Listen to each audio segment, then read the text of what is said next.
Assalamualaikum warahmatullahi wabarakatuh. Yang dihormati dan dikasihi Ustazah Safinah binti Ismail, pensyarah bagi subjek tokoh-tokoh pendakwah. InsyaAllah dalam video ini kami akan memaparkan berkaitan tokoh-tokoh dakwah iaitu Dr. Abdullah Nasir Ulwan dan juga Ahmad Deedat dari sudut pemikiran dan metod dakwah yang dilaksanakan dalam berdakwah. Sebelum itu, izinkan kami memperkenalkan diri terlebih dahulu. Saya Muhammad Rizkin bin Fauzi, nombor matrik 18BI05033. Saya Nazirul bin Zainuddin, nombor matrik 18BI05035.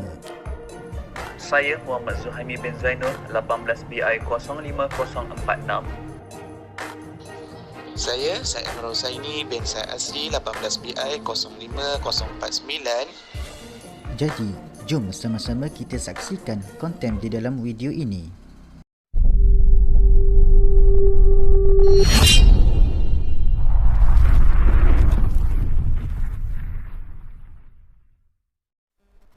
Okey, baik.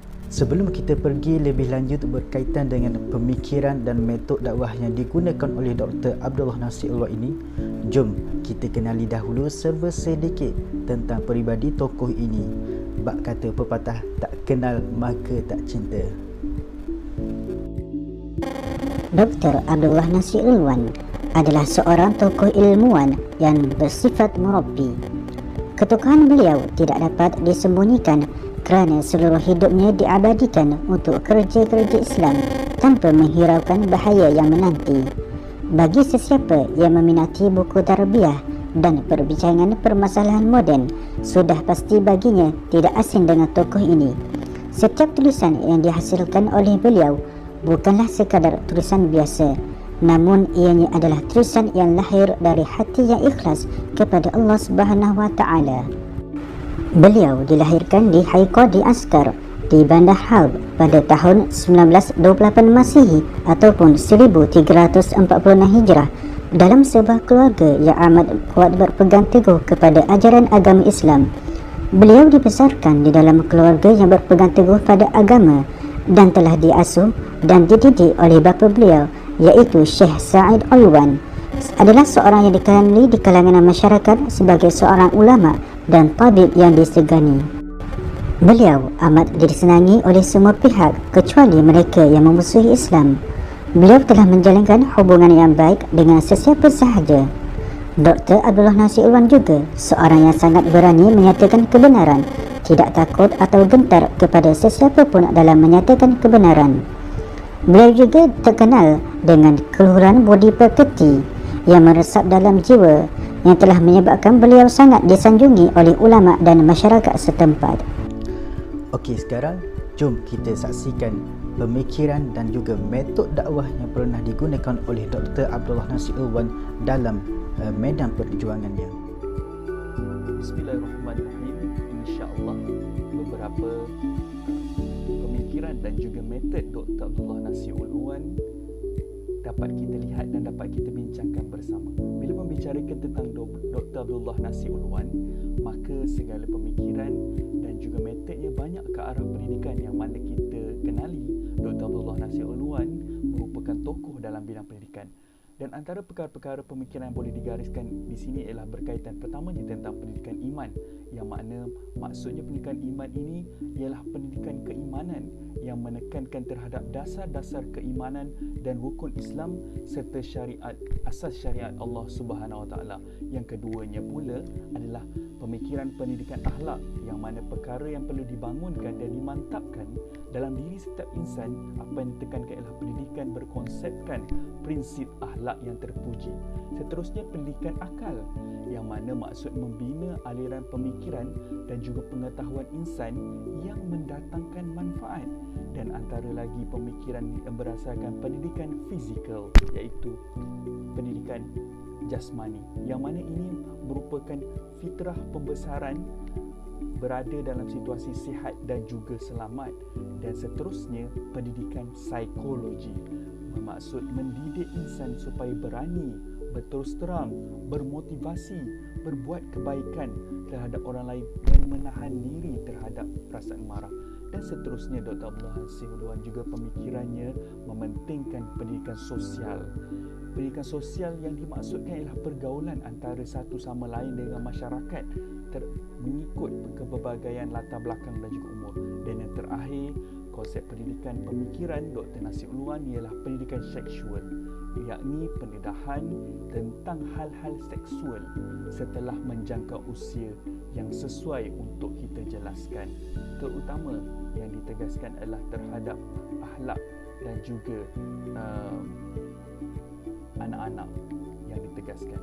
Seterusnya kita pergi kepada kaedah dan juga metode dakwah yang antara kita boleh lihat daripada Dr. Abdullah Nasir Ulwan. Yang pertama, apa yang dapat dilihat ialah hikmah, yakni kebijaksanaan ataupun bil hikmah, yakni penggunaan tutur kata yang lemah lembut dan juga menarik, serta dakwah yang disampaikan sesuai dengan tingkat pemikiran seseorang individu. Seterusnya kita dapat pergi juga kepada metod nasihat dan juga pengajaran mauizah hasanah, yang mana kita dapat lihat nasihat-nasihat tadi menjurus ke arah keredaan Allah dan juga menunjukkan contoh tauladan yang terbaik dan akhlak yang terpuji sebagaimana model yang patut diikuti, yakni guru ataupun ibu bapa yang mengasaskan pendidikan itu sendiri. Jadi insya-Allah setakat itu yang dapat kita lihat pemikiran dan juga metod dakwah Dr. Abdullah Nasir Ulwan, tokoh pendidikan yang amat kita sanjungi dan segani dalam dunia Islam, insya-Allah. Saya akan membentangkan tentang tajuk latar belakang Syekh Ahmad Deedat. Pengenalan. Ahmad Deedat ataupun nama sebenar beliau ialah Ahmad Hussein Deedat, dilahirkan pada 1 Julai 1918 Masihi bersamaan 22 Ramadan tahun 1336 Hijrah. Nama beliau tersebar luas sebagai salah seorang pendakwah yang amat popular dan terkemuka di dunia suatu ketika dahulu.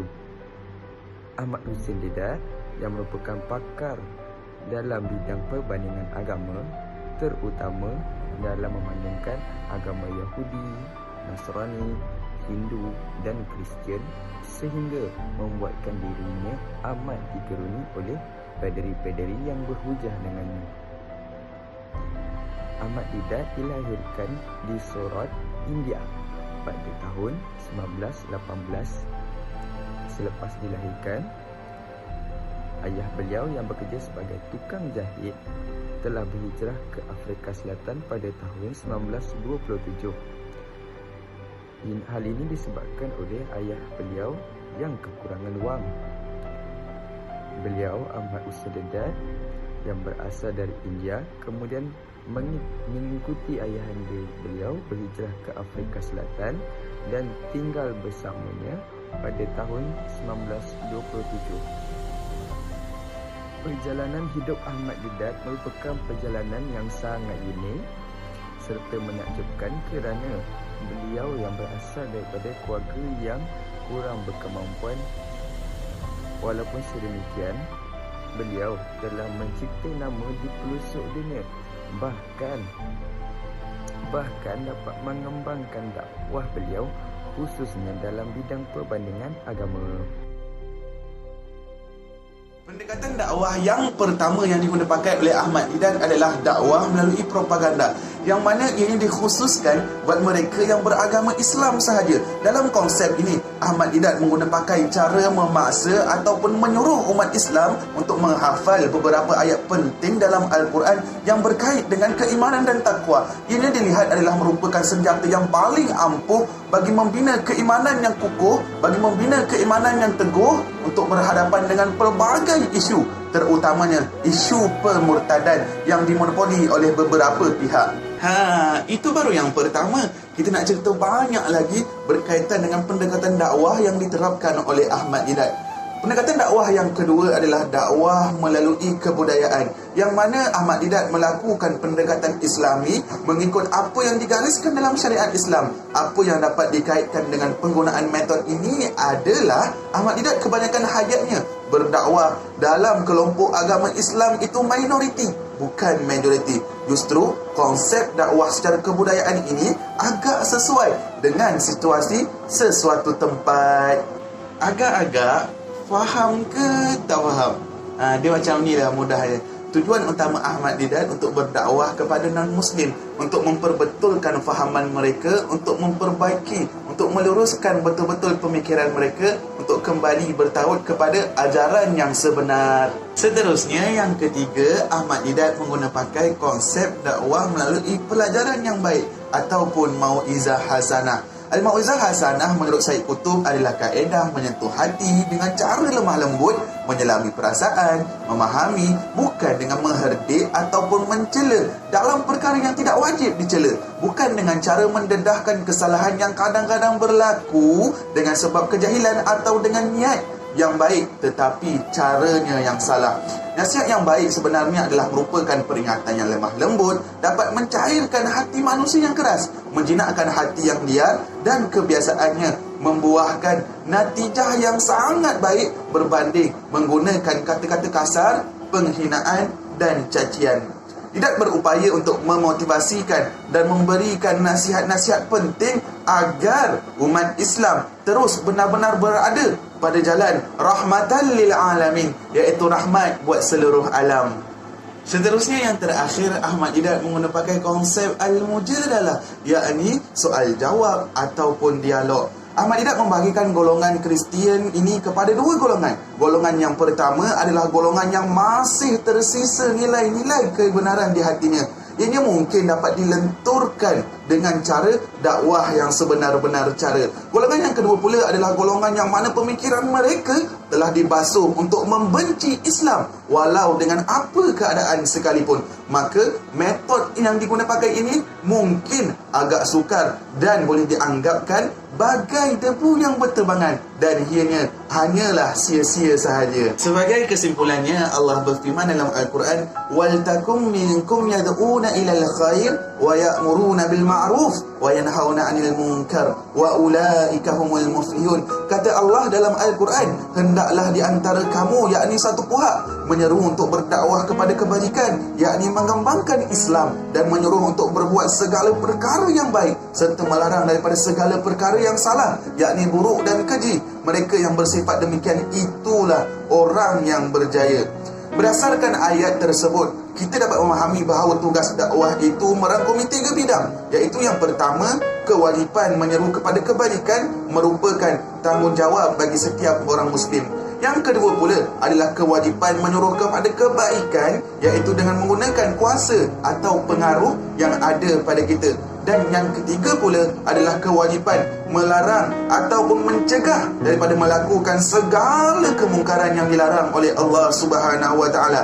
Ketiga-tiga bidang dakwah itu perlu dilaksanakan secara seiringan bagi melangsungkan kelangsungan masyarakat Muslim yang patuh kepada perintah Allah Subhanahu Wa Taala. Harus diingat, tugas dakwah bukanlah hanya terletak pada ustaz maupun ustazah.